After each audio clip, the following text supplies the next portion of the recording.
Hello friends, welcome to our YouTube channel study my way. My name is Mohit. तो दोस्तों, आज हमने अपना थर्ड चैप्टर स्टार्ट करना है साइंस की सीरीज़ का, जिसका नाम है यूनिट्स एंड डायमेंशंस। तो दोस्तों, अगर मैं इस चैप्टर की बात करूं तो आपके एग्ज़ाम्स में एक से दो क्वेश्चन इस चैप्टर से पूछे जाते हैं। कोई सा भी एग्ज़ाम ले लेना, चाहे वो डिफेंस हो, चाहे एसएससी का हो, चाहे वो रेलवे का हो, एक से दो क्वेश्चन तो इस चैप्टर से आने ही आने हैं। बेसिक सा चैप्टर है, तो इस चैप्टर को कभी छोड़ के मत जाना। ठीक है जी। दूसरी बात, इस चैप्टर में आपको थोड़ा सा रट्टा मारना पड़ सकता है। ठीक है, कुछ यूनिट्स होती हैं, वो हमें बेसिकली उनकी वैल्यूज़ सारी याद रखनी होती हैं। तो इस चैप्टर को आज हमने एक ही क्लास में ख़त्म कर देना है। ठीक है, तो चलो स्टार्ट करते हैं चैप्टर। सबसे पहले दोस्तों, इस चैप्टर को स्टार्ट करने से पहले मैं कुछ आपको टर्म्स क्लियर करना चाहता हूँ। सबसे पहली जो टर्म है, फिजिकल क्वांटिटी। ठीक है, फिजिकल क्वांटिटी सिंपल सी वो क्वांटिटीज़ होती हैं जिसे हम डिफाइन कर सकते हैं और मेजर भी कर सकते हैं। ठीक है, फॉर एग्जांपल सिंपल सी बात है, डिस्टेंस, फोर्स। ठीक है, फोर्स को भी हम नाप सकते हैं न्यूटन में, डिस्टेंस को हम नाप सकते हैं मीटर में, टाइम को नाप सकते हैं सेकंड में। मतलब सीधी सी बात वही है, जो क्वांटिटीज़ को हम नाप सकते हैं बेसिकली और उनको डिफाइन कर सकते हैं, उन्हें हम फिजिकल क्वांटिटीज़ कहते हैं। ठीक है, फिजिकल क्वांटिटीज़ के दोस्तों बेसिकली दो पैरामीटर्स होते हैं जिनसे हम उनको जज करते हैं। एक होती है यूनिट, एक होती है मैग्नीट्यूड। ठीक है, फॉर एग्जांपल अगर मैं आपको कहूँ कि कोई फोर्स है जिसकी वैल्यू 15 न्यूटन है। ठीक है, आपको पता होगा कि फोर्स की ऐसा यूनिट क्या होती है, न्यूटन। ठीक है, याद रखना अगर नहीं पता है तो मान लो कोई फोर्स है, मैंने बोल दिया 15 न्यूटन की। तो इसमें दोस्तों न्यूटन क्या है, इसकी यूनिट, और ये 15 क्या है, इसका मैग्नीट्यूड।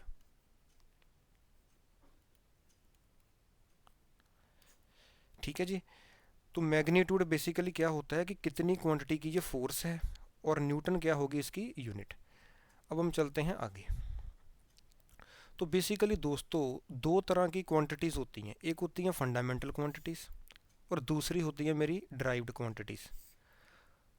फंडामेंटल क्वांटिटीज़ वो क्वांटिटीज़ होती हैं जो किसी दूसरी क्वांटिटीज़ पे डिपेंडेंट नहीं होती हैं। ठीक है, ये अपनी क्वांटिटीज़ होती हैं। ये बेसिकली अगर मैं फिजिक्स की बात करूँ, टोटल 7 हैं फंडामेंटल जो क्वांटिटीज़ हैं हमारी, बेसिकली टोटल 7 हैं। वो है कौन कौन सी? Mass, length, time, temperature, luminous intensity, electric current और अमाउंट ऑफ सब्सटेंस। घबराओ मत, इसके बारे में हम डिटेल में करेंगे आने वाली स्लाइड्स में। अब बात करते हैं ड्राइव्ड क्वांटिटीज़। ड्राइव्ड क्वांटिटीज़ नाम से ही पता चल रहा है, ड्राइव्ड मतलब जो फंडामेंटल क्वांटिटीज़ से बनती हैं उनको हम कहते हैं ड्राइव्ड क्वांटिटीज़। और ठीक है, जैसे एरिया हो गया। ठीक है, एरिया बेसिकली लेंथ से ही तो बन रहा है, लेंथ और ब्रेड से। ठीक है, एरिया वैसे तो बेसिक है ही नहीं है। मतलब सीधी सी बात वो है, वो यूनिट्स जो बेसिकली हमारी फंडामेंटल से बन रही हैं उनको हम कहते हैं ड्राइव्ड। फंडामेंटल जो बेसिक हैं, जो किसी और क्वांटिटीज़ पे डिपेंड नहीं है। टोटली 7 हैं। इन 7 के बारे में हम डिटेल में आगे करेंगे। अब चलते हैं आगे। अब दोस्तों, हमने पढ़ने हैं सिस्टम ऑफ यूनिट्स। तो सबसे पहले बात करें, हमने बेसिकली तीन चीज़ों को दोस्तों सिस्टम में कंसिडर करना होता है, याद रखना। मास, जिसे हम एम कहते हैं, लेंथ कैपिटल एल, टाइम हो गया आपका कैपिटल टी। ठीक है, आप लोगों ने, अगर आपको याद हो, जो साइंस बैकग्राउंड से हैं, +1 में आपने पढ़ा भी होगा एम एल टी, वो बेसिकली आपका यही है। ठीक है जी। तो दोस्तों, जो ये सिस्टम्स आए थे ये बेसिकली धीरे धीरे ड्राइव हुए थे। जो हमारा रीसेंट वर्जन चल रहा है वो चल रहा है एसआई सिस्टम। लेकिन ये सीधा नहीं आया था, इससे पहले बेसिकली ये तीन सिस्टम आए थे। सबसे पहले वाला कौन सा था? एफपीएस। एफपीएस का मतलब फुट, पाउंड और सेकंड। मतलब लेंथ की यूनिट क्या होगी? फुट। मास की यूनिट क्या होगी? पाउंड। टाइम की यूनिट क्या होगी? सेकंड। फिर हुआ क्या कि धीरे धीरे ये अवॉल्व होना शुरू हुआ। तो इसके बाद कौन सा सिस्टम आया? इसके बाद हमारा आया सीजीएस सिस्टम। सीजीएस में क्या होता है? सी से सेंटीमीटर, जी से ग्राम और एस से सेकंड। टाइम की यूनिट बेसिकली सेकंड ही है। मास की होगी आपकी ग्राम और सेंटीमीटर होगी आपकी लेंथ की। फिर धीरे धीरे ये भी इवॉल्व हुआ तो बन गया हमारा एम के एस सिस्टम। एम के एस में क्या हुआ? लेंथ की यूनिट बन गई मीटर, किलोग्राम बन गई मास की यूनिट, टाइम की आपको पता ही है सेम। तो दोस्तों कुछ कमियां होने की वजह से MKS क्विक का एक्सटेंडेड वर्जन आ गया जिसे हम कहते हैं SI सिस्टम। SI की फुल फॉर्म भी याद रखनी है आपने, सिस्टम इंटरनेशनल डी यूनाइट्स, ठीक है, सिस्टम इंटरनेशनल डी यूनाइट्स है कुछ नहीं, ये बेसिकली ये MKS का ही एक्सटेंडेड वर्जन, लेकिन जो हम मॉडर्न टाइम्स में अभी यूज़ कर रहे हैं वो बेसिकली SI सिस्टम भी यूज़ कर रहे हैं। क्यों? क्योंकि ये सिंपल है और मतलब it is much compatible than other systems. अब चलते हैं आगे। अब हमने दोस्तों बेसिकली ये SI सिस्टम के बारे में ही डिटेल में करना है। तो SI सिस्टम की अगर बात करें दोस्तों, जैसे कि मैंने आपको अभी बताया भी था कि जो फंडामेंटल क्वांटिटीज़ हैं या फंडामेंटल यूनिट्स हैं उसमें बेसिकली 7 क्वांटिटीज़ हैं। ये 7 क्वांटिटीज़ को रट लेना, ठीक है। ठीक है, सबसे पहली कौन सी है? लेंथ। फिर कौन सी है? मास। फिर टाइम, फिर इलेक्ट्रिक करंट, फिर टेम्परेचर, फिर ल्यूमिनस इंटेंसिटी, फिर लास्ट आपकी आती है अमाउंट ऑफ सब्सटेंस। सीधा सा बेसिक सा क्वेश्चन ये भी आ सकता है कि which of the following is not a fundamental unit, ठीक है। तो ये याद रखना, ये बातें सिर्फ 7 ही हैं टोटल जो कि आपकी फंडामेंटल यूनिट्स हैं। अब सीधी यूनिट भी वो आपसे पूछ सकता है, लेकिन लेंथ, मास, टाइम, इलेक्ट्रिक करंट, टेम्परेचर तो पता है, सबको पता ही होता है। तो एग्जाम में आपके ये कैंडेला उसने पूछी हुई थी एक बार कि what is the SI unit of luminous intensity. ये कुछ स्टूडेंट्स को नहीं पता होती है, तो याद रखना ल्यूमिनस इंटेंसिटी की जो SI यूनिट है वो कैंडेला है। ओके है जी। फिर कुछ ये दो ना सप्लीमेंट्री यूनिट्स भी होती हैं, जैसे प्लेन एंगल की यूनिट क्या है? रेडियन। और अगर कोई एंगल सॉलिड है तो उसकी यूनिट होती है स्टेरेडियन, ठीक है। रेडियन बेसिकली सीधी सी बात याद रखना, radian is basic unit of angle, ठीक है। ये एक बात भी याद रखना, पेपर में आपके ये आ रखी है, SSC में भी आई हुई है, रेलवे में भी आई है, और ये CDS में 2005 या 6 में आई है शायद ये यूनिट, ठीक है। याद रखना ये बात भी। अब हमने चलना है दोस्तों आगे। अब हमने दोस्तों कुछ स्टैंडर्ड परफिक्सिस के बारे में पढ़ना है, ठीक है। दो होते हैं, एक होता है स्फिक्स, एक होता है परफिक्स। हमने परफिक्स पढ़ना है, ठीक है। परफिक्स का मतलब जो पीछे हम यूज़ करते हैं। तो जो ये राइट साइड वाला है आपके, ये हम यूज़ करते हैं लार्ज क्वांटिटीज़ के लिए, मैं लिख भी देता हूँ। जो ये लेफ़्ट साइड वाला है ये बेसिकली हम दोस्तों यूज़ करते हैं स्मॉल क्वांटिटीज़ के लिए, ठीक है। आपको देख के भी वैसे पता लग जाएगा कि ये माइनस में आ रही हैं वैल्यूज़, देखो सारी, और ये आपकी पॉजिटिव है। तो एग्ज़ाम में यहाँ से भी क्वेश्चन आ रखा है, तभी मैंने ये टॉपिक भी आपको इसी में करवा देना है डिटेल में। अगर तो डेका है तो आपने लेना पॉजिटिव, ठीक है। यहाँ 1 आएगा, डेका का मतलब 10⁻1, तो वो बराबर 10 के होगा, इसलिए मैंने यहाँ लिखा नहीं है। डेसी का मतलब -1, ओके जी। फिर हेक्टो का मतलब क्या होता है? 10⁻2। फिर आता है किलो, 10⁻3।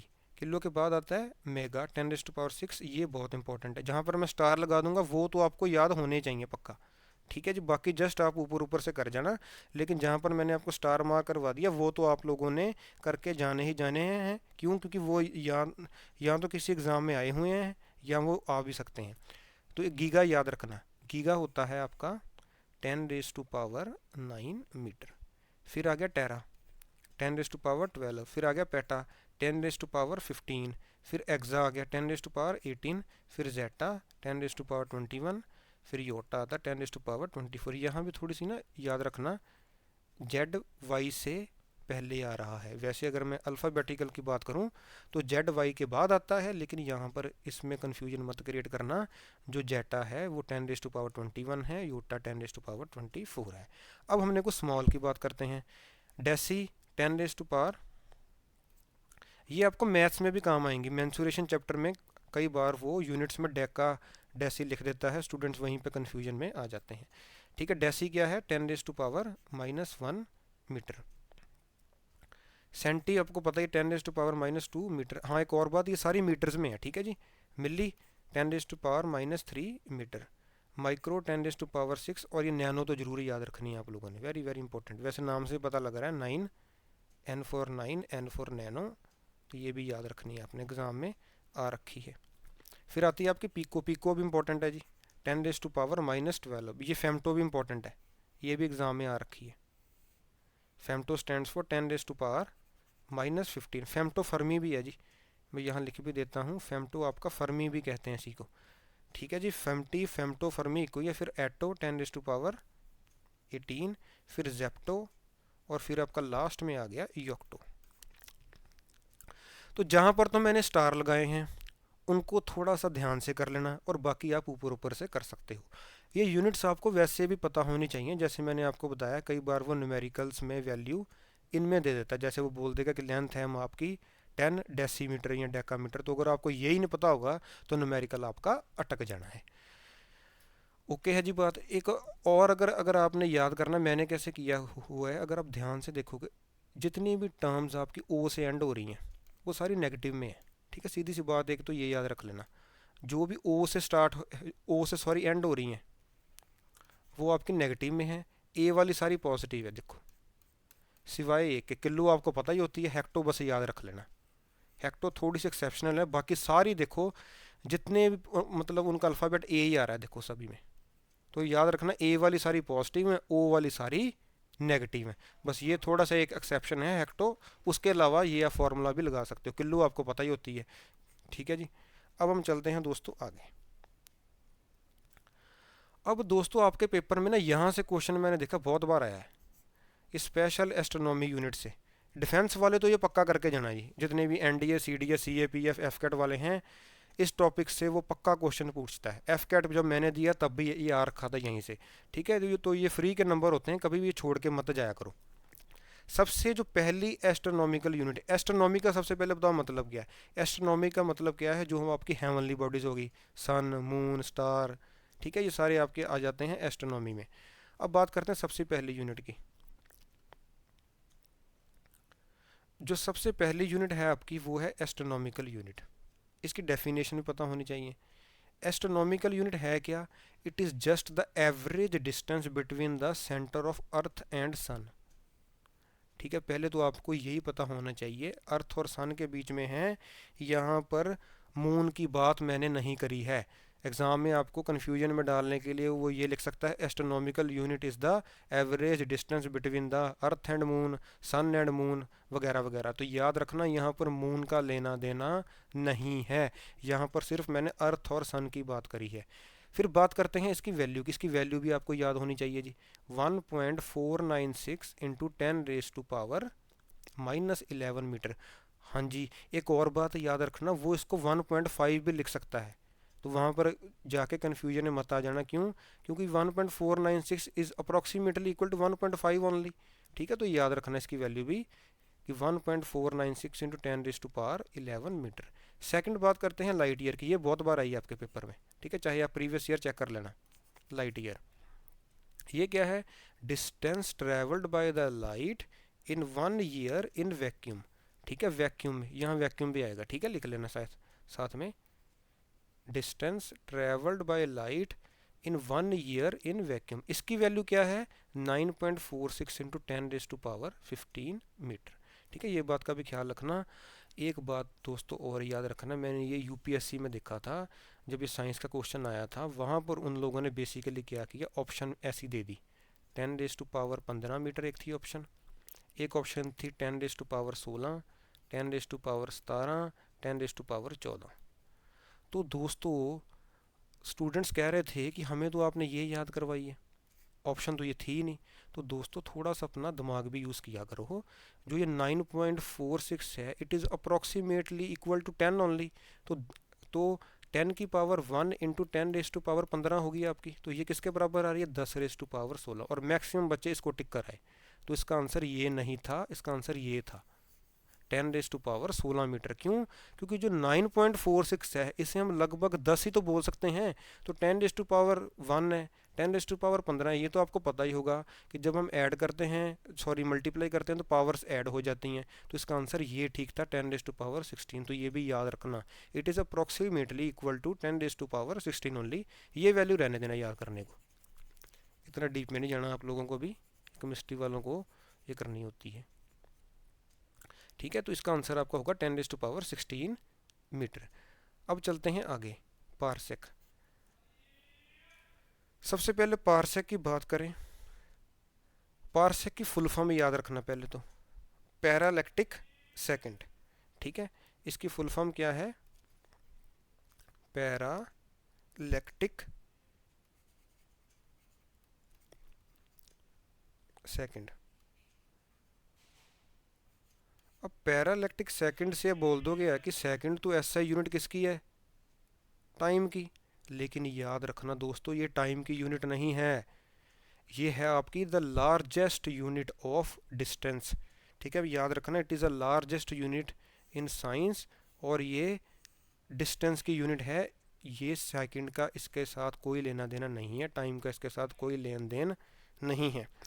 अब इसका लाइट ईयर के साथ क्या नाता है, याद रखना, 1 parsec is equal to 3.26 light year.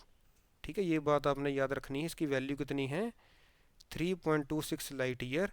और जब आप 3.26 को इसके साथ मल्टीप्लाई करोगे बेसिकली 9.46 के साथ, तो आपका आंसर क्या आएगा, 3.086 इंटू 10⁻16 मीटर। ये आपने याद नहीं रखनी है, एस्ट्रोनॉमिकल यूनिट के साथ इसकी वैल्यू मत याद रखना, लेकिन ये वैल्यूज़ आपको पता होनी चाहिए। ये चाहे अगर आप भूल भी जाओ तो ये अगर याद है ना, तो पेपर में मल्टीप्लाई कर लेना, जीके में आपके पास बहुत टाइम होता है। ठीक है, तो याद रखना, इसकी वैसी वैल्यू बनेगी 3.086 इंटू 10⁻16 मीटर। अगर इसका लाइट ईयर के साथ उसने रिलेशन पूछ लिया तो सीधी सी बात याद रखनी है आपने, 1 parsec is equal to 3.26 light year. ये रिलेशन आपको याद होना चाहिए। और दूसरी बात तो ये पता होनी चाहिए, it is the largest unit of distance. ठीक है, इसका टाइम के साथ लेन देन नहीं है, ये सारी डिस्टेंस की यूनिट है। बार बार ये बात बोल रहा हूँ, पेपर में कन्फ्यूजन में मत आ जाना, ये डिस्टेंस की यूनिट है। ठीक है जी, अब चलते हैं आगे। अब बात करते हैं फैथम। फैथम क्या होता है जी दोस्तों, अगर हमने डेप्थ ऑफ ओशियन को नापना है तब हम डिस्टेंस नहीं बोलते हैं बेसिकली, तब हम फैथम बोल देते हैं। फैथम में क्या होता है, एक फैथम में याद रखना 6 फीट के बराबर होता है।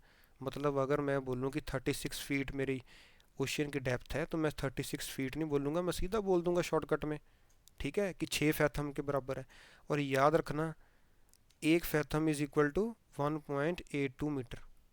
ये रिलेशन भी मैं आपको अभी कराऊंगा, फिलहाल के लिए आप याद रखना, ये भी इंपॉर्टेंट है बहुत। ये नॉटिकल माइल तो वेरी वेरी इंपॉर्टेंट, ये एफ कैट में भी आई थी।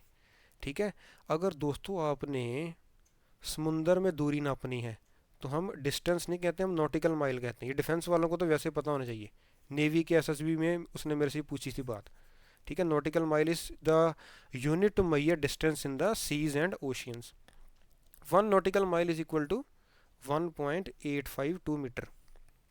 लगभग आप कह सकते हो ये आपका 2 किलोमीटर के बराबर हो गया। 2 किलोमीटर से कम है, ठीक है, 148 मीटर कम है, लगभग 150 मीटर कम है, लेकिन आप बोल सकते हो इट इज़ लगभग इक्वल टू 2 किलोमीटर।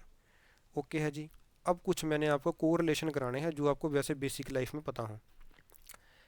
एक फीट में याद रखना 0.305 मीटर होते हैं। ठीक है, तो कई बार आपको हाइट पूछ लेते हैं, वो मीटर में पूछ लेते हैं। फीट में तो सबको पता होती है कि मेरी हाइट 6 फीट है, ठीक है, लेकिन मीटर में नहीं पता होती है। तो याद रखना 0.305 मीटर से उसको आपने मल्टीप्लाई कर देना है। एक मील में याद रखना लगभग 1.5 किलोमीटर होता है जी, 1.6 किलोमीटर के बराबर होता है 1 माइल। ठीक है, याद रखना ये बात भी, माइल थोड़ी सी बड़ी यूनिट होती है किलोमीटर से। ये स्लग किसकी है, ये इंपॉर्टेंट है जी, ये भी आप लोगों ने शायद ना सुनी हो। ये स्लग यूनिट होती है मास की, मैं लिख भी देता हूँ यहाँ पर, स्लग है मास की। तो एक स्लग में याद रखना लगभग आपके 15 केजी होते हैं। ठीक है, 14.59 केजी।